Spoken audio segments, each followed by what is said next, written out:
Student, I am Sumit sir और मैं आपके लिए लेकर आया हूँ सीएसपीए का लेक्चर नंबर 4। देखिए, सीएसपीए के पिछले वीडियो लेक्चर में हम लोग टाइम डोमेन रिस्पांस पढ़ रहे थे सेकंड ऑर्डर सिस्टम का स्टेप इनपुट के लिए। ठीक है, हम लोगों ने सेकंड ऑर्डर सिस्टम का क्लोज लूप ट्रांसफ़र फंक्शन याद किया था। तो अगर हम सेकंड ऑर्डर सिस्टम को ओपन लूप सिस्टम से दर्शाएँ तो हम उसको कैसे दर्शाएँगे, तो उसके लिए हमें ये एक बॉक्स बनाना पड़ेगा। ठीक है, और इस बॉक्स के अंदर हम जो भी close loop second order system का जो भी क्लोज लूप ट्रांसफ़र फंक्शन होगा उसे लिख देंगे। तो ये कितना होता है, omega N square upon S square plus 2 zeta omega N S plus omega N square, ये होता है। ठीक है, और इसको हम लोग कहते हैं input transfer function of input R of s, और इसको कहते हैं ट्रांसफ़र फंक्शन ऑफ आउटपुट। यही रिस्पांस होता है, लेकिन ये रिस्पांस फ्रीक्वेंसी डोमेन में है, यस डोमेन में है। उसे हमें टाइम डोमेन में प्राप्त करना है, यानी हमें सी ऑफ टी प्राप्त करना है। यही हमारा उद्देश्य है जब यहाँ पे स्टेप इनपुट दिया गया हो तब। ठीक है, अब देखिए, आपको पता है कि स्टेप इनपुट के लिए फॉर स्टेप इनपुट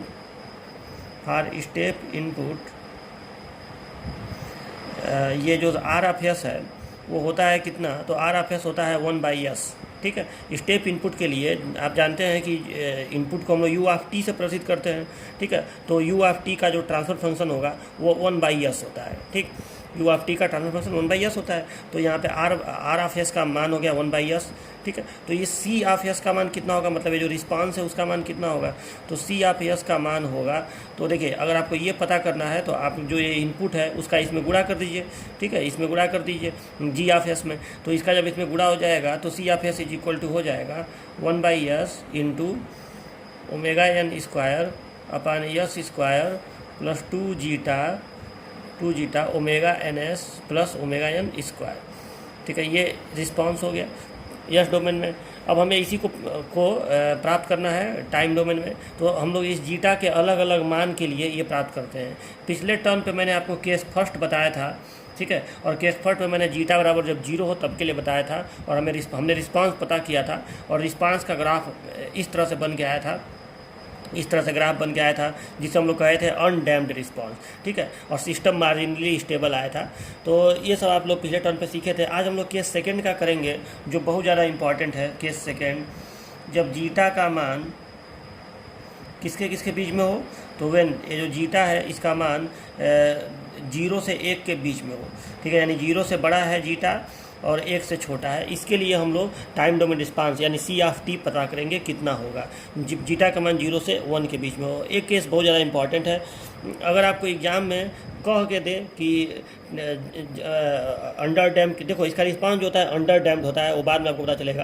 तो अगर आपको कह के दे कि अंडर डैम्ड की स्थिति में सेकंड ऑर्डर सिस्टम का स्टेप इनपुट के लिए रिस्पांस बताइए, तो आप यही वाला करिएगा। लेकिन अगर नो भी कह के दे, कहे कि सेकंड ऑर्डर सिस्टम का स्टेप इनपुट के लिए टाइम डोमेन रिस्पांस बताइए, तो आप सारा केस मत करिएगा, आप केवल इसी वाले केस को कर दीजिएगा, तो आपको पूरा नंबर मिलेगा। यही वाला केस सबसे ज़्यादा इंपॉर्टेंट होता है। ठीक है, तो चलिए इसको हम लोग करते हैं। ठीक है, देखिए यहाँ पे जो हमारा ये रिस्पांस है, इसको पहले मैं यहाँ पे लिख रहा हूँ कि 1/s इंटू ये। ठीक है, या फिर मैं इसको ऐसे लिख दे रहा हूँ कि omega N square upon s into s square plus 2 zeta omega N S plus omega N square. ठीक है, ये है। ठीक है, तो पहले हम लोग इसको स्टैंडर्ड फॉर्म में बनाएंगे, क्योंकि देखो ये सी ऑफ एस का मान है। तो अगर हमें सी ऑफ टी पता करना है तो हमें ट्रांसफ़र फंक्शन इसका हमें लाप्लास ट्रांसफॉर्म निकालना पड़ेगा, इन्वर्स लाप्लास ट्रांसफॉर्म निकालना पड़ेगा। तो अब इन्वर्स लाप्लास ट्रांसफॉर्म सबका तो निकल नहीं पाता है। जब समीकरण हमारा स्टैंडर्ड फॉर्म में रहेगा तभी उसका निकल पाएगा। ठीक है, तो पहले तो इसको चेंज करना पड़ेगा। तो चलो इसको थोड़ा सा मॉडिफाई करते हैं हम लोग। तो इसका हम लोग सबसे पहले पार्शियल फ्रैक्शन किया जाए।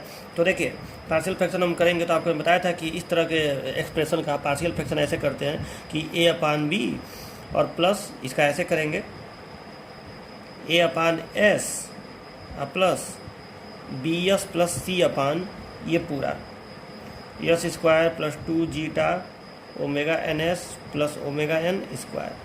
ठीक है, और अब एक काम मैं आपके लिए छोड़ दे रहा हूँ। पिछले टर्म पे मैंने आपको समझाया था कि आप ए बी और सी का मान कैसे पता करेंगे, तो आज मैं उसको निकाल के आपको नहीं दिखा रहा हूँ। ये काम मैं आपके लिए छोड़ दे रहा हूँ और आप इसको खुद से निकाल के मुझे दिखाइएगा। मैं यहाँ पे मान लिख दे रहा हूँ कितना आएगा।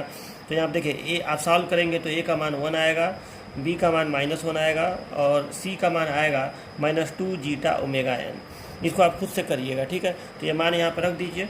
तो ये दिस इम्प्लाइज हो जाएगा omega N square upon S into S square plus 2 zeta omega N S plus omega N square is equal to, A के जगह पे 1 हो गया तो 1 अपान एस प्लस, देखो ये बी के जगह पे -1 हो गया तो ये माइनस एस और फिर सी की जगह पे -2 जीटा ओमेगा एन। ठीक है, तो यहाँ भी माइनस, यहाँ भी माइनस, माइनस को बाहर कर दे रहा हूँ तो ऐसे लिख दे रहा हूँ माइनस, और यहाँ पे हो गया एस, और यहाँ से आप माइनस हटा दिए हैं, सी में भी जो ये माइनस था इसको हटा दिए तो यहाँ पे भी प्लस आ जाएगा, तो यस प्लस ये 2 zeta omega N upon S square plus 2 zeta omega N S plus omega N square, ये हो गया।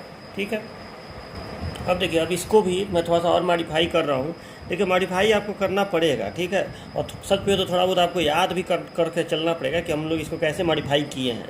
ठीक है, ताकि आपको ये एग्जाम में लिखने में जल्दी से आप इसको लिख सकें। तो देखिए, अब इसको तो 1 अपान एस तो छोड़ देंगे, इसलिए छोड़ देंगे इसको, क्योंकि इसका तो इन्वर्स लाप्लास ट्रांसफॉर्म निकल ही जाएगा, लेकिन हमें इसको थोड़ा सा और चेंज करना पड़ेगा। तो देखिए कैसे कैसे इसको मैं चेंज कर रहा हूँ। तो देखो, s plus 2 zeta omega n को ऊपर छोड़ दीजिए, लेकिन नीचे देखो हम लोग क्या करेंगे, यहाँ पे यस स्क्वायर है plus 2 zeta omega N s है, और प्लस देखो यहाँ पे हम चाहते हैं कि ए प्लस बी का होल स्क्वायर का फॉर्मूला लागू हो जाए। तो अगर ये ए स्क्वायर है और ये प्लस 2ab है, ठीक है, तो 2ab, तो ए के जगह पे तो मान लो यस है, लेकिन बी के जगह पे यहाँ पे कहीं ना कहीं जीटा ओमेगा एन है, तो यहाँ पे A square plus 2ab plus B square होता है ना, तो बी स्क्वायर की जगह पे जीटा ओमेगा एन का होल स्क्वायर होना चाहिए। तो हम लोग इसके लिए क्या कर रहे हैं, देखो थोड़ा सा ऐसे करेंगे तो ये बन सकता है 2 zeta omega N S plus, हम ज़बरदस्ती यहाँ पे ऐसे लिख दे रहे हैं जीटा ओमेगा एन का स्क्वायर। ठीक है, या इसको पूरा लिखेंगे आप लोग तो zeta square omega N square. ठीक है, इसको ऐसे में लिख दे रहा हूँ zeta square omega N square, ऐसे मैं इसको यहाँ पे जोड़ दिया। लेकिन अगर मैं इसको यहाँ पे यूज करूँगा तो मुझे माइनस भी इस्तेमाल करना पड़ेगा, इससे कोई अंतर नहीं पड़ता है, आप इसको जान रहे अच्छी तरह से। अगर मैं plus zeta omega N square के साथ minus zeta square omega N square भी यूज कर दूँ तो ये कट ही जाएगा, तो उससे कोई फर्क नहीं है। और ये प्लस ओमेगा एन स्क्वायर को जस्ट का तस यहाँ पर मैं लिख दे रहा हूँ। ठीक है, मैंने क्या किया, इसको उतारा और फिर मैंने एक ये नया टर्म यूज किया प्लस में zeta square omega N square, लेकिन तब मुझे माइनस भी लगाना पड़ेगा, minus zeta square omega N square, और इसको फिर मैं यहाँ उतार दिया। इससे कोई फर्क नहीं पड़ता है, ये कट जाएगा तो फिर वही चीज़ आ जाएगा। ऐसा मैं इसलिए क्यों होता कि ए प्लस बी का होल स्क्वायर का फॉर्मूला बन जाए।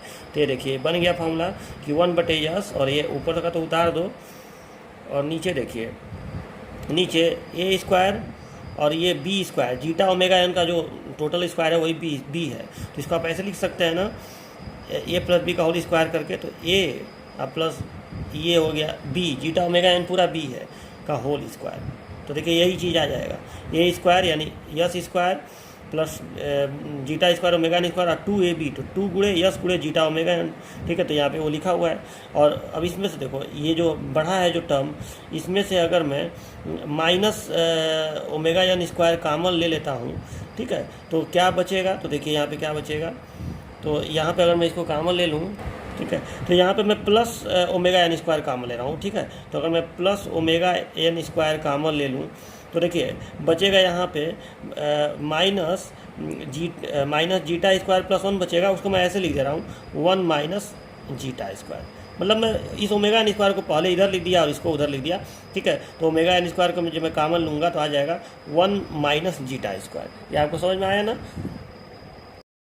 ठीक है, तो ये यहाँ पे आया। अब देखिए अभी भी इसका अभी इन्वर्स लाप्लास ट्रांसफॉर्म तो निकल नहीं सकता है, तो थोड़ा सा इसको और मॉडिफाई करेंगे। तो फिर लिख रहा हूँ मैं यहाँ पे इस लाइन के बाद इक्वल टू 1/s माइनस, और अब देखो इसको हम ऐसे मॉडिफाई करेंगे, इसको s plus zeta omega n, s plus zeta omega n और प्लस जीटा ओमेगा एन, इसको 2 पार्ट में लिखेंगे। ठीक है, उससे फ़ायदा होगा। देखो अब आप ऐसा क्यों करेंगे, धीरे धीरे जब आपका हो जाएगा तो आपको खुद समझ में आएगा कि उससे हमें बेनिफिट मिलेगा। तो देखिए, तो अब इसको हम ऐसे करेंगे कि yes plus zeta omega n divided by, ये पूरा उतार दो, तो s plus zeta omega N का होल स्क्वायर और plus omega N square minus into 1 minus zeta square, और प्लस देखिए अब एक पद तो ये हो गया। अब दूसरा पद देखिए, तो दूसरा पद जीटा ओमेगा एन बटे ये पूरा, ये जो पूरा हर है यही, तो s plus zeta omega N का होल स्क्वायर और plus omega N square 1 minus zeta square. ठीक है, अब देखिए इसको आप जोड़ दिए तो वही चीज़ आ जाएगा कि नहीं, एल दोनों का हर सेम है। ठीक है, तो एक साथ लिखा जाएगा और s plus zeta omega N plus zeta omega n 2 zeta omega n, वही ऊपर वाला चीज़ आ गया, तो उससे कोई फर्क नहीं पड़ता। ये ऐसा इसलिए करना पड़ेगा क्योंकि ये हमारा इन्वर्स लाप्लास ट्रांसफॉर्म वाली कंडीशन में आ जाए जिससे इन्वर्स हो पाए।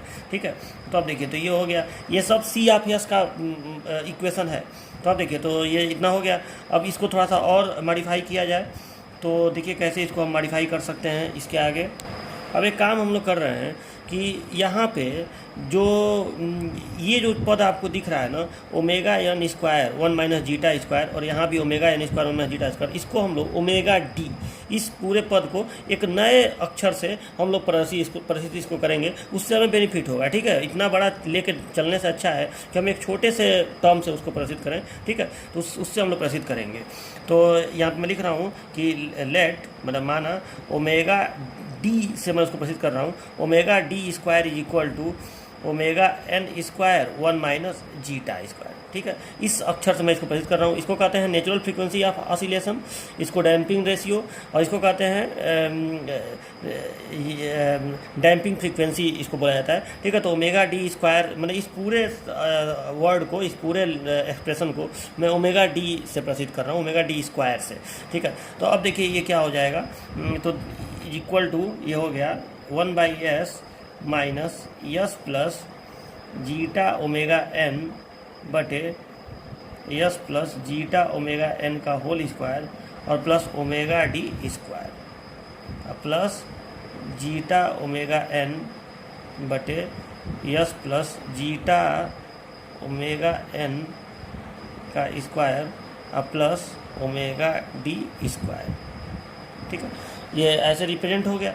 अब देखिए अभी भी हमारा देखो ये इसका इन्वर्स लाप्लास ट्रांसफॉर्म तो हो ही जाएगा, इसका इन्वर्स लाप्लास ट्रांसफॉर्म हो जाएगा। ठीक है, मैं आपको बताऊंगा, ये लगभग सही कंडीशन में आ गया है। ठीक है, इसमें ज़्यादा दिक्कत नहीं आएगा। अब दिक्कत क्योंकि ये मुझे दिख रहा है, देखिए यस प्लस अल्फा अपान alpha square plus omega square के रूप में आ गया है, तो इसका लाप्लास ट्रांसफॉर्म होता है।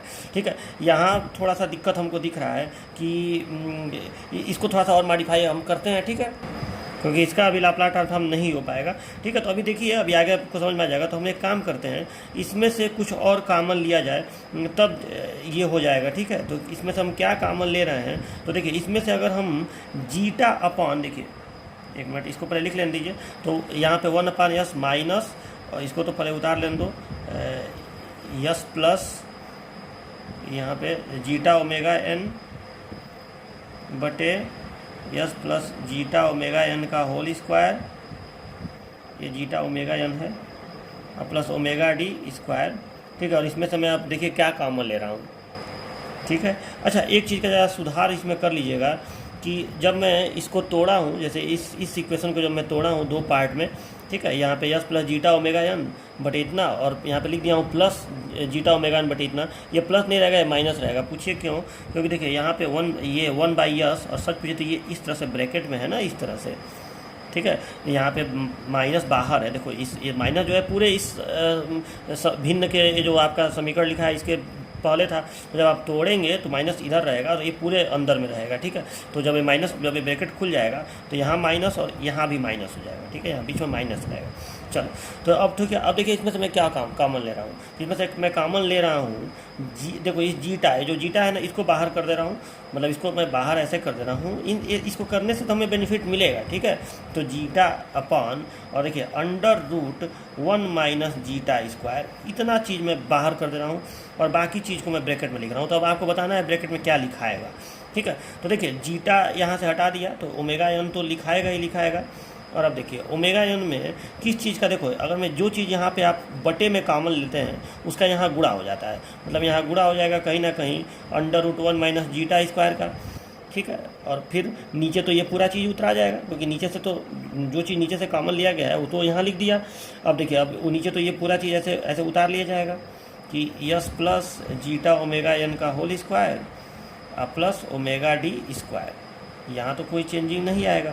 अब एक चीज़ का ज़रा सा आप ध्यान दीजिए कि ये जो चीज़ है under root 1 minus zeta square, यहाँ से ज़रा ध्यान दीजिएगा कि यहाँ पे आप अगर ओमेगा डी का मान निकालें, अगर ओमेगा डी स्क्वायर बराबर इतना है, तो अगर आप ओमेगा डी का मान निकालें तो क्या आ जाएगा, अंडर रूट में पूरा, ये पूरा अंडर रूट में, यहाँ देखिए तो ओमेगा डी का मान आ गया, इसका अंडर रूट क्या हो जाएगा, ओमेगा एन, ठीक, ओमेगा एन स्क्वायर का अंडर रूट ओमेगा एन, और ये हो जाएगा अंडर रूट में 1 माइनस जीटा स्क्वायर हुआ।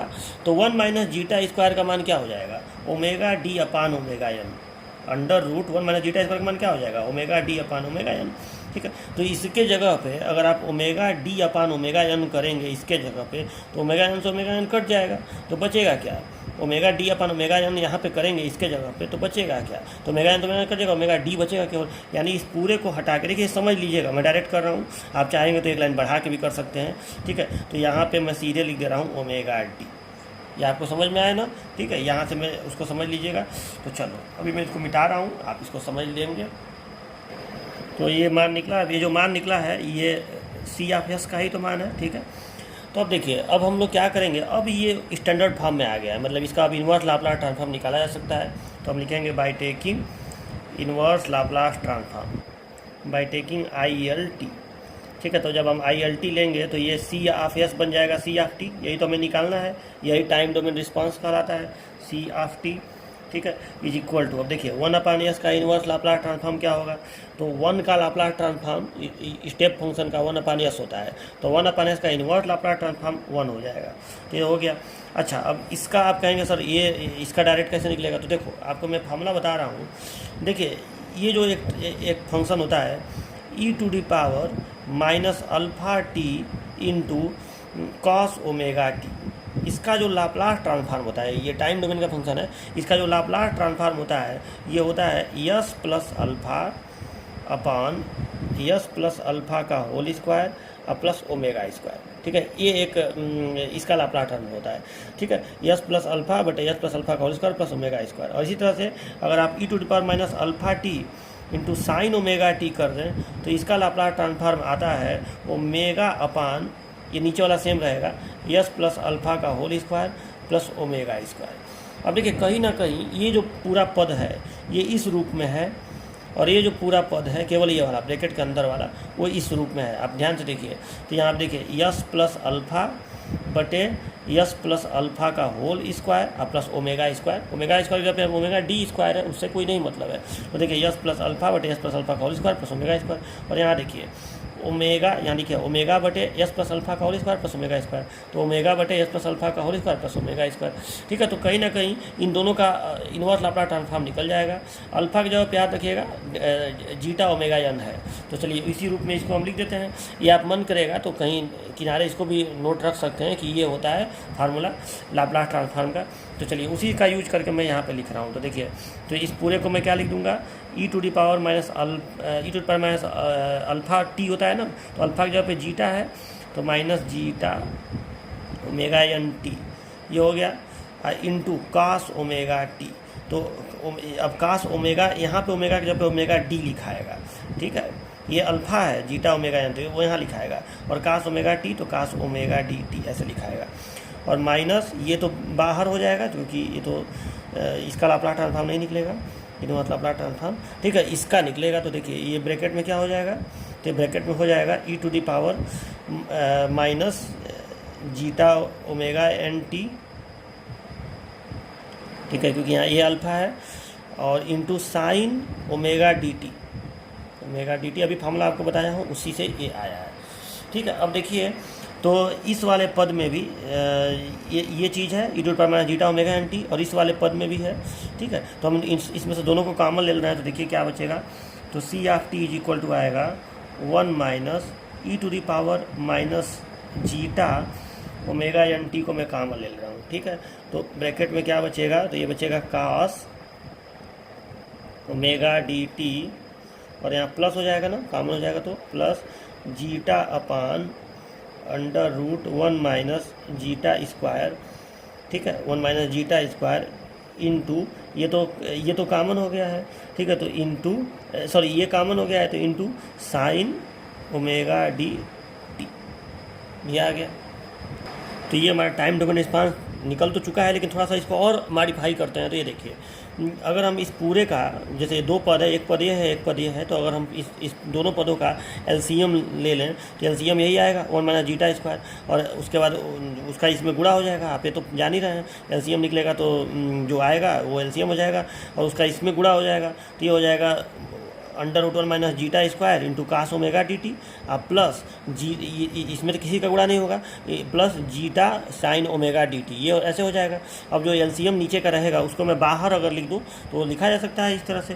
तो थोड़ा सा इसको ऐसे मैं लिख दे रहा हूँ कि c of t equal to हो गया 1 minus e⁻ zeta omega N t.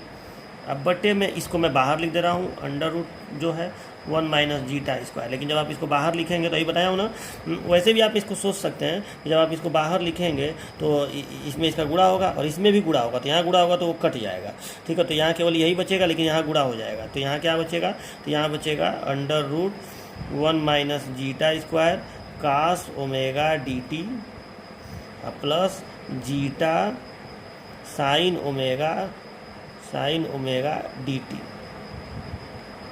ठीक है। ये आपका इक्वेशन आया। अब देखिए, ये हमारा टाइम डोमेन रिस्पांस का समीकरण हो गया, लेकिन थोड़ा सा इसको और मॉडिफाई करेंगे, ठीक है, क्योंकि इसका भी अभी ग्राफ बनाना थोड़ा सा मुश्किल है। तो अब देखिए, एक बात आपको मैं बताऊं कि ये जो जीटा होता है ना, जीटा का मान होता है कॉस थीटा। अब आप कहेंगे सर ये आप क्या बोल रहे हैं कि जीटा बराबर कॉस थीटा, ठीक है। तो इसको थोड़ा सा मैं एक्सप्लेन कर दे रहा हूँ। वैसे एक्सप्लेन करने की यहाँ ज़रूरत नहीं थी, मतलब इसमें नहीं करेंगे, लेकिन मैं आपको बता दे रहा हूँ। देखो, आपको मैं बताया था कि इस केस में, जो ये केस सेकेंड आप लोग कर रहे हैं, इसका मैं आपको पोल बताया था कितना आता है। इसका पोल आता है S1 S2, कितना आता है आप बताइए। पोल तो पता है ना क्या होता है, कि जो ट्रांसफर फंक्शन वाला समीकरण है, ठीक है, ये जो समीकरण है आपको ये सब भूलना नहीं चाहिए। ये जो ट्रांसफर फंक्शन वाला समीकरण है, तो इसमें यस के किस मान के लिए ये 0 हो जाएगा, मतलब ये पूरा समीकरण 0 हो जाएगा, ठीक है। तो इसको आप 0 के बराबर करके नहीं निकाले थे, और इस केस के लिए, जो ये केस सेकंड चल रहा है, जीटा का मान जब 0 से 1 के बीच में हो, तो इस केस के लिए आप लोग पोल निकाले ही थे, ठीक है। तो वो पोल कितना आया था जरा आप मुझे बताइए। तो पोल आया था आपका minus zeta omega N plus J omega N √ zeta square -1। अगर आपको याद हो तो यही पोल आया था, ठीक है, ये पोल आया था आपका।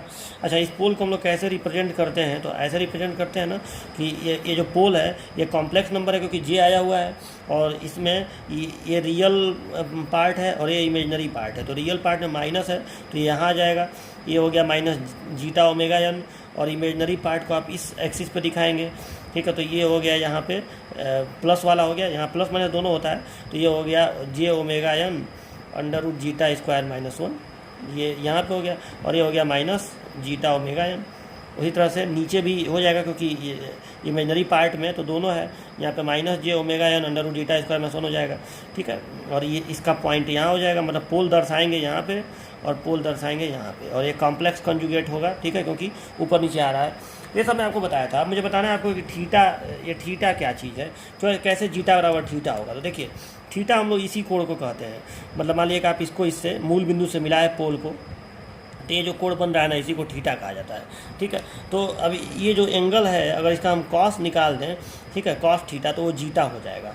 आप देखिए कैसे, तो ये देखो यहाँ पे आपको पता है कि कॉस थीटा बराबर क्या होगा, तो कॉस थीटा बराबर होगा आधार बटे कर्ण, ठीक है, आधार बटे कर्ण। तो आधार कितना है, माइनस जीटा ओमेगा एन, ठीक है। लेकिन आपको आधार की केवल लंबाई से मतलब है, लंबाई कितनी है आधार की, तो जीटा ओमेगा एन, माइनस नहीं मतलब है यहाँ पे। देखो आधार का लंबाई लेंथ कितना है यहाँ से यहाँ तक का, ठीक है, आधार बटे कर्ण की लंबाई होती है ना, तो ये है आपका लंबाई जीटा ओमेगा एन, ये आधार की लंबाई है, और बटे ये कर्ण कितना होगा, कर्ण, तो इतना का स्क्वायर प्लस इतना का स्क्वायर, ठीक है। तो आप दोनों का स्क्वायर करेंगे तो इतना का स्क्वायर हो जाएगा √ में, तो ये हो जाएगा zeta square omega N square, इसका स्क्वायर, ठीक है। और इसका स्क्वायर क्या होगा, तो ये चीज़ है, ठीक है। तो इसका आपको स्क्वायर करना है। तो देखिए, जे का स्क्वायर जो है, ये जो जे है उसका स्क्वायर होता है -1, ठीक है। और ओमेगा एन का स्क्वायर ओमेगा एन स्क्वायर हो जाएगा, और ये खत्म, ये मतलब बरमूल खत्म हो जाएगा जब आप इसका स्क्वायर करेंगे, तो ठीक है। तो यहाँ पे आपका कुल मिला के क्या आ जाएगा, तो यहाँ पे आपका आ जाएगा minus omega N square zeta square, omega N square का इसमें गुणा हो जाएगा, तो omega N square zeta square और माइनस ओमेगा एन स्क्वायर, ठीक है, ऐसे हो जाएगा। समझ में आया ना। जैसे ये जे का स्क्वायर करेंगे तो देखो जे बराबर होता है अंडर रूट में -1, तो जब इसका स्क्वायर करेंगे आप तो ये आ जाएगा -1 केवल, ठीक है। तो यहाँ पे आ गया -1 मतलब माइनस, ठीक है, माइनस और ओमेगा यानी स्क्वायर और ब्रैकेट में जीटा स्क्वायर -1, तो जब ब्रैकेट खोल देंगे तो omega square zeta square minus omega यानी स्क्वायर, ओमेगा यानी स्क्वायर का दोनों में गुणा होगा तो ये आ जाएगा। चलिए तो अब देखिए तो ये हो गया कॉस थीटा बराबर जीटा ओमेगा एन बटे, ये देखो ये इससे कट गया और बचा क्या, बचा आपका अंडर रूट में, अच्छा एक मिनट, और ये जब वर्गमूल खुलेगा तो यहाँ पे प्लस हो जाएगा, ठीक है, क्योंकि बाहर माइनस ओमेगा एन स्क्वायर है ना, तो गुणा होगा तो minus omega N square zeta square और प्लस ओमेगा एन स्क्वायर हो जाएगा, ठीक है। तो अंडर रूट में क्या बचा है यहाँ पे, ओमेगा एन स्क्वायर, तो ओमेगा एन स्क्वायर का वर्गमूल क्या हो जाएगा, तो इसका वर्गमूल हो जाएगा ओमेगा एन, तो ओमेगा एन से ओमेगा एन कट गया तो क्या आया, कॉस थीटा बराबर जीटा, ठीक है। तो ये आपको समझ में आ गया होगा कि कैसे जीटा बराबर कॉस थीटा होता है, ठीक है। तो इसको मैं मिटा रहा हूँ, ये सब आप कहीं अलग से नोट वोट कर लीजिएगा। अब देखो नोट्स में मन करेगा तो आप ये सब नोट रखिएगा, लेकिन एग्जाम में इतना सब नहीं लिखना, आप सीधे लिखिएगा चूँकि जीटा बराबर होता है कॉस थीटा, तो जहाँ जहाँ जीटा है वहाँ कॉस थीटा लिख दीजिए। तो देखिए तो ये हो जाएगा फिर से C of T is equal to 1 minus, ये समीकरण उतारना है तो E to the power minus zeta omega N T बटे में under root 1 minus zeta square और ब्रैकेट में, अब देखिए यहाँ पे है 1 minus cos square theta, zeta की जगह पे कॉस थीटा रखिए तो 1 माइनस कॉस स्क्वायर थीटा, तो अंडर रूट में 1 माइनस कॉस स्क्वायर थीटा क्या होगा, ये हो जाएगा साइन स्क्वायर थीटा, लेकिन उसका वर्गमूल है तो केवल हो जाएगा साइन थीटा, ठीक है ना। अंडर रूट में 1 माइनस कॉस स्क्वायर थीटा बराबर क्या होगा, साइन थीटा, तो sine theta into cos omega D T ये वाला और प्लस जीटा की जगह पे क्या रखना है, cos theta into sine omega D T, ये ब्रैकेट बंद कर दो, ठीक है। अब देखिए sign A cos B, sign A cos B plus cos A sine B, ठीक है। फार्मूला बना ना, किसका फार्मूला ये है, तो ये फार्मूला है आपका साइन ए प्लस बी का फार्मूला है ये, तो इसको फार्मूला के हिसाब से आप रख दीजिए। तो C of T is equal to आ गया 1 minus E to the power minus zeta omega N T upon under root 1 minus zeta square, ठीक है। और ये फार्मूला किसका है, तो साइन ए प्लस बी, तो इसको आप ऐसे लिख दीजिए इंटू साइन ए प्लस बी, तो ए के जगह पे आप मन के तो थीटा लिख दीजिए, तो sine theta plus omega D t, ठीक है। ये जो इक्वेशन आपका आया है यही टाइम डोमेन रिस्पांस का इक्वेशन है, ठीक है, यही टाइम डोमेन रिस्पांस का मैथमेटिकल इक्वेशन है, ठीक। अभी इसका एक ग्राफिकल, इसका ग्राफ मैं बनाऊंगा, लेकिन ये इसका टाइम डोमेन रिस्पांस है, इसी को कहेंगे टाइम डोमेन रिस्पांस। मतलब इसमें आप टी का मान रखते जाएं, अगर कोई सिस्टम हो सेकेंड ऑर्डर सिस्टम तो आप इसमें टी का मान रखते जाएँ तो उसका प्रत्येक समय पर उसका रिस्पांस क्या होगा आपको ये पता चल जाएगा, आउटपुट क्या होगा। और इसी की वजह से आप ग्राफ भी बना सकते हैं कि सिस्टम का आउटपुट समय के साथ कैसे वेरी करेगा, ठीक है। जब हमें इसका ग्राफ पता करना है तो हम लोग क्या करेंगे कि हम लोग टी का मान पहले 0 रख के निकाला जाए कि 0 समय पर इसका रिस्पांस क्या आएगा। मतलब मैं सी ऑफ 0 का मान अगर मैं निकालूं, मतलब at t is equal to 0, मतलब मैं सी ऑफ 0 का मान निकाल रहा हूँ, तो यहाँ पर मैं जहाँ जहाँ टी है वहाँ मैं 0 रख दे रहा हूँ, तो देखो क्या होगा। अगर मैं टी के जगह पे 0 रखूँगा तो यहाँ तो 1 है तो 1 तो लिखना ही पड़ेगा, और देखो यहाँ ई पे पावर यहाँ पे 0 रखेंगे तो पूरा 0 हो जाएगा, तो ई पे पावर 0 हो जाएगा, और 0 का मतलब 1 होता है, मतलब किसी भी संख्या पे 0 घात लगाओ तो 1 आ जाएगा, ठीक है। तो यहाँ पे 1 आ जाएगा, 1 upon under root 1 minus zeta square हो जाएगा ये, और यहाँ आप देखो साइन, यहाँ पे साइन, और देखो यहाँ पे जब आप रखेंगे टी का मान 0 तो ये 0 हो गया, तो साइन थीटा केवल बचेगा साइन थीटा। और आप देखिए तो साइन थीटा कुछ और नहीं होता है बल्कि यही होता है, क्योंकि जीटा जो होता है वो कॉस थीटा होता है, तो 1 माइनस कॉस स्क्वायर थीटा, फिर ये साइन थीटा आ गया, तो ये साइन थीटा से मतलब इससे ये कट सकता है, तो यहाँ पे क्या आ गया 1 माइनस 1 बराबर 0, ठीक है। तो यानी पता चला हमें कि t बराबर 0 पर रिस्पांस क्या होगा, 0 होगा, ठीक है। चलो ये पता चल गया। और अब इनफाइनाइट पर देख लिया जाए, तो जब t का मान इनफाइनाइट होगा तो c इनफाइनाइट का मान क्या होगा, ठीक है। तो ये भी देख लिया जाए, तो जब आप यहाँ पे t के जगह पे इनफाइनाइट रखेंगे तो e पे पावर इनफाइनाइट, किसी भी संख्या पे अगर आप इनफाइनाइट पावर लगाएंगे तो उसका मान 0 आता है, ठीक है। तो यहाँ पे अगर 0 आ गया तो इस कंडीशन में जाहिर सी बात है e पे पावर इनफाइनाइट बराबर 0 होता है, तो अगर 0 आ गया तो ये पूरा टर्म 0 हो जाएगा, क्योंकि एक जगह 0 आ गया तो ये पूरा गुणा हुआ है तो 0 हो जाएगा, यानी सी ऑफ इनफाइनाइट का माना जाएगा 1, ठीक है। ये आ गया आपका 1 माइनस ये पूरा 0 हो जाएगा, ठीक है। 1 माइनस 0 लिख दे रहा हूँ तो ये हो जाएगा आपका 1, चलो, तो यानी अब हम इसका ग्राफ चाहें तो बना सकते हैं, और हमें ये ध्यान देना है कि यहाँ पे कहीं ना कहीं यहाँ पे साइनोसॉइडल फंक्शन भी है और एक्सपोनेंशियली डीके फंक्शन है यहाँ पे, ठीक है, क्योंकि ई पे पावर माइनस लगा हुआ है, तो मतलब ये घटता हुआ फंक्शन है। तो देखिए अब इसका ग्राफ बड़े आसानी से बन जाएगा। तो देखिए इसका ग्राफ कैसे बनेगा। देखो यहाँ पे सबसे पहले तो हम ऐसे ग्राफ खींच लेंगे, ठीक, ये हो गया सी ऑफ टी और ये हो गया टी, ठीक है। अब देखिए मान लो कि ये 1 है, मतलब 1 एक सिस्टम का स्टेबल कंडीशन दिखाया जाता है, ठीक है, कि ये उसका वैल्यू है 1, ठीक है, मतलब तो ये हो गया। अब इसके बाद देखिए ये ग्राफ क्या बता रहा है कि जब समय 0 रहेगा तो जब t 0 रहेगा तो आउटपुट भी 0 रहेगा, यानी ग्राफ यहाँ से शुरू होगा। ये तो पहले पता चलेगा ग्राफ शुरू यहाँ से होगा। चलो, मतलब t 0 है तो आउटपुट भी 0 है। उसके बाद ये बता रहा है कि इनफाइनाइट समय के पश्चात, मतलब बहुत ज़्यादा समय बीत जाएगा, तो इनफाइनाइट समय के पश्चात आउटपुट क्या हो जाएगा, तो आउटपुट हो जाएगा 1, ठीक है, आउटपुट 1 हो जाएगा, ठीक है। तो ये हो जाएगा 1। तो ये इस तरह से देखिए, यानी ये इस तरह से, और साइनोसॉइडल फंक्शन भी है और ये थोड़ा सा डीके फंक्शन भी है। तो ये इस तरह से मतलब देखिए वेरी करेगा। थोड़ा सा मैं ना इसको बना दे रहा हूँ, इस तरह से ऐसे बढ़ेगा और फिर ये ऐसे साइनोसॉइडली ऐसे ऐसे ऐसे ऐसे ऐसे ऐसे ऐसे डीके करता जाएगा, ठीक है। आप इसको ऐसे रिप्रेजेंट भी कर सकते हैं, ये इस तरह से इसको आप रिप्रेजेंट कर देंगे कि डीके जो होगा, ठीक है। एक इसको बनाने के लिए एक काम करिएगा, पहले आप इसको बना लीजिए। एक काम करिए, पहले आप ये जो डीके दिखाना है, एक्सपोनेंशियल डीके दिखाना है कि उसका एक्सपोनेंशियली डीके होगा, ठीक है। और ये बीच में 1 ऐसे दिखा दीजिएगा। चलो, अब यहाँ पे इसको ऐसे स्टार्ट करेंगे, ठीक है। अब सिस्टम जो है वो 0 से जाएगा और ऐसे जाएगा अधिकतम पे, और फिर धीरे धीरे इसका ऐसे डीके होता जाएगा, ऐसे डीके होता जाएगा, ऐसे डीके होता जाएगा, ऐसे डीके होता जाएगा, और धीरे धीरे सिस्टम जो है ऐसे समाप्त हो जाएगा, ठीक है। तो इस तरह से इसका आपका ग्राफ बनेगा। इसी को हम लोग कहते हैं कौन सा system, underdamped system. Undamped नहीं, अंडर डैम्ड। अनडैम्ड ऐसे होता है, ठीक है, अनडैम्ड ये सिस्टम हो गया, ठीक है, जिसका आयाम कभी कम ना हो। लेकिन ये अंडर डैम्ड है, धीरे धीरे इसका जो एम्पलीट्यूड है वो धीरे धीरे डाउन होता जाएगा और लास्ट में एक ये फिक्स पोजीशन पे पहुंच जाएगा इनफाइनाइट समय के पश्चात, मतलब एक सर्टेन टाइम के पश्चात, ठीक है। तो यानी ये सिस्टम स्टेबल है, क्योंकि कभी ना कहीं ये अपने आप को लास्ट में एक कांस्टेंट पोजीशन पे प्राप्त करने की कोशिश कर रहा है, ठीक है। इसीलिए इसका पोल जो है यहाँ पर लेफ्ट साइड में आता है, ठीक है। इसी सिस्टम को, इसी रिस्पांस को हम लोग कहते हैं कौन सा रिस्पांस, अंडर डैम्ड रिस्पांस, ठीक है। मतलब धीरे धीरे यहाँ पे जो रिस्पांस है वो पहले शुरुआत में मैक्सिमम पे पहुँचता है और फिर डाउन होता है, ठीक है, और फिर डाउन होकर धीरे धीरे धीरे धीरे अब एक स्टेबल कंडीशन में पहुँचता है, ठीक है। इसी को हम लोग कहते हैं कौन सा रिस्पांस, जिसको हम लोग कहते हैं अंडर डैम्ड रिस्पांस, ठीक है। तो ये सेकेंड केस जो है जब जीटा का मान 0 से 1 के बीच में हो तब ये रिस्पांस हमको प्राप्त होता है, ठीक है।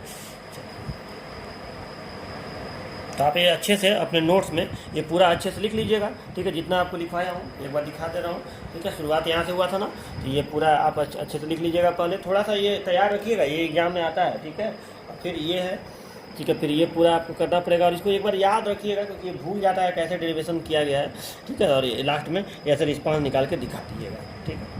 ये आपका हो गया। अब देखिए, अब हमको केस फर्स्ट और सेकंड तो हो गया। देखिए टोटल 7 केस है, लेकिन 7 केस का डेरिवेशन करना नहीं पड़ेगा। देखिए इंपॉर्टेंट बस पहला तो मतलब होता ही है, लेकिन दूसरा सबसे ज़्यादा इंपॉर्टेंट होता है। तीसरा और चौथा भी थोड़ा सही होता है क्योंकि सिस्टम जनरली, क्योंकि ये भी स्टेबल सिस्टम होता है, क्रिटिकली डैम्ड वाला भी और एक ओवर डैम्ड वाला भी, ठीक है। तो इसका कौन सा केस है, when zeta is equal to, जब जीटा का मान 1 के बराबर हो, ठीक है। तो जब वो जीटा का मान 1 के बराबर होता है तो रिस्पांस जो होता है वो क्रिटिकली डैम्प्ड होता है, ठीक है। और जब जीटा का मान 1 से ज़्यादा हो तो रिस्पांस जो होता है वो आपका ओवर डैम्प्ड होता है, ठीक है। और जनरली सिस्टम का प्रयोग इन्हीं सब में प्रयोग भी किया जाता है। कोई भी सिस्टम ये ओवर डैम्प्ड हो जाएगा ना, इसके लिए ओवर डैम्प्ड, क्योंकि ये चारों जो आपको मैं बताया हूँ, ये चारों कंडीशन ऐसा है जिसमें सिस्टम स्टेबल तो कम से कम होता है।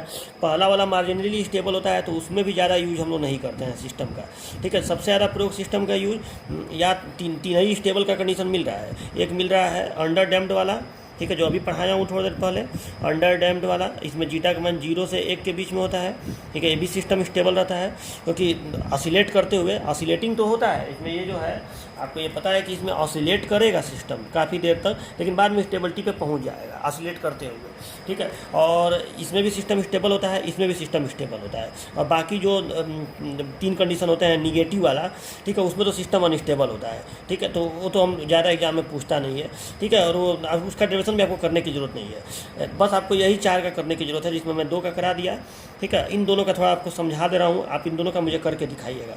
देखिए क्रिटिकली डैम्प्ड में आप क्या करिएगा कि जो समीकरण है इसका आउटपुट का जो समीकरण है C(f)s का, उसको पहले लिख लीजिएगा, और उसके बाद 1/s इंटू जो ट्रांसफर फंक्शन है उसको लिख लीजिएगा, और फिर उसमें जीटा का मान 1 कर दीजिएगा, और जीटा का मान 1 करके उसको स्टैंडर्ड फॉर्म में बना के और फिर उसका लाप्लास ट्रांसफॉर्म कर दीजिएगा, ठीक है। लाप्लास ट्रांसफॉर्म करेंगे तो एक समीकरण बन के आएगा। अब उस समीकरण को आप ध्यान से देखिएगा, वही टाइम डोमेन रिस्पांस होगा, मतलब स्टैंडर्ड फॉर्म में बना के उसका इनवर्स लाप्लास ट्रांसफॉर्म कर दीजिएगा, सॉरी, ठीक है, इनवर्स लाप्लास ट्रांसफॉर्म कर दीजिएगा, तो C(t) निकल जाएगा। अब वो जो रिस्पांस होगा C(t) का, उस समीकरण को ध्यान से देखिएगा, वही आपका क्रिटिकली डैम्प्ड का होगा। उस समीकरण में आप देखिएगा तो ये साइन कॉस उसमें नहीं आएगा, मतलब वो ये बताएगा कि सिस्टम ऑसिलेट नहीं करेगा। देखिए जब साइन और कॉस ये सब फंक्शन आता है ना, तो सिस्टम ऑसिलेट करता है, मतलब कहीं ना कहीं एक ही काम बार बार करने लगता है, क्योंकि आपको मालूम है कि साइन और कॉस जो फंक्शन होते हैं वो ऑसिलेटिंग होते हैं, ठीक है, पीरियोडिक फंक्शन वो होते हैं। तो मैं ये बोल रहा हूँ कि उसमें साइन कॉस नहीं आएगा, उसमें आपको ग्राफ इस तरह से बनेगा, ठीक है। मान लो ये 1 है, तो उसमें सीधा आपको एक्सपोनेंशियली डीके का फंक्शन उसमें मिलेगा आपको, तो सीधे ग्राफ एक्सपोनेंशियल डीके होगा, लेकिन सीधे आपको ग्राफ ऐसे, ठीक है, इस तरह से आपको ग्राफ बनेगा उसका, ठीक है, इस तरह से। इसी को हम लोग कहते हैं कौन सा सिस्टम, इसी को हम लोग कहते हैं क्रिटिकली डैम्प्ड, ठीक है। अब क्रिटिकली डैम्प्ड और ओवर डैम्प्ड में एक ही अंतर होता है। जब आप ओवर डैम्प्ड का भी करेंगे इसके लिए डेरिवेशन, तो उसमें भी आपका ऑसिलेटिंग फंक्शन नहीं मिलेगा आपको, ठीक है, मतलब उसमें भी ग्राफ इसी तरह से बनेगा कि अगर 1 है तो इस तरह से। लेकिन ओवर डैम्प्ड में ये होता है ना कि सिस्टम स्टेबल होने में समय अधिक लगाता है, ठीक है, मतलब ऐसे ही ग्राफ बनेगा, लेकिन ये थोड़ा सा स्टेबिलिटी तक पहुंचने में समय अधिक लगाता है। जबकि क्रिटिकली डैम्प्ड में क्या होता है कि मिनिमम समय में, एकदम कम से कम समय में, मतलब क्रिटिकली डैम्प्ड सिस्टम वो सिस्टम होता है जिसमें सिस्टम एकदम मिनिमम समय में स्टेबिलिटी को प्राप्त कर लेता है, उसी सिस्टम को हम लोग क्रिटिकली डैम्प्ड कहते हैं, ठीक है। तो क्रिटिकली डैम्प्ड के लिए मतलब जब जीटा 1 के बराबर होता है तब सिस्टम क्रिटिकली डैम्प्ड होता है। तो क्रिटिकली डैम्प्ड और ओवर डैम्प्ड का मतलब आपको समझ में आया ना, इसमें भी स्टेबल, इसमें भी स्टेबल, बिना ऑसिलेट किए इसमें पहुँचता है स्टेबिलिटी पर। जबकि अंडर डैम्प्ड में सिस्टम ऑसिलेट करते हुए स्टेबिलिटी तक पहुंचता है, पहले मैक्सिमम में पहुंचेगा, फिर मैक्सिमम थोड़ा ऊपर चला जाएगा, फिर नीचे आएगा, फिर ऊपर आएगा, फिर नीचे आएगा, मतलब मैक्सिमम के जो 1 वैल्यू है, स्टेबल कंडीशन की जो वैल्यू है, उसके ऊपर नीचे ऑसिलेट करते हुए वो स्टेबल होगा। जबकि क्रिटिकली डैम्प्ड में सीधे एक्सपोनेंशियली बढ़ते हुए और जाके वो स्टेबल होगा, और ओवर डैम्प्ड में भी एक्सपोनेंशियली बढ़ते हुए जाके स्टेबल होगा। लेकिन इसमें और इसमें डिफरेंस क्या है कि इस क्रिटिकली डैम्प्ड में न्यूनतम समय में, न्यूनतम वह सिस्टम जो न्यूनतम समय में एक्सपोनेंशियली बढ़ते हुए स्टेबल हो जाए, उसे हम लोग क्रिटिकली डैम्प्ड सिस्टम कहते हैं। जबकि ओवर डैम्प्ड सिस्टम में क्रिटिकली से ज़्यादा समय लगाता है, ये दोनों में अंतर होता है, ठीक है। तो आप इन दोनों का ज़रा डेरिवेशन करने की कोशिश करिएगा। ग्राफ तो मैं यहाँ बना ही दिया हूँ, अब नहीं आएगा तो अगले टर्न पे मैं आपको ये दोनों बता दूंगा। 5वां 6वां 7वां कंडीशन का करने की जरूरत नहीं है निगेटिवली डैम्प्ड में, क्योंकि वो सिस्टम अनस्टेबल होता है, उसका ज़्यादा पूछता नहीं है। तो चलिए ये टॉपिक आपका कंप्लीट हो गया, time domain response of second order system for step input, ठीक है।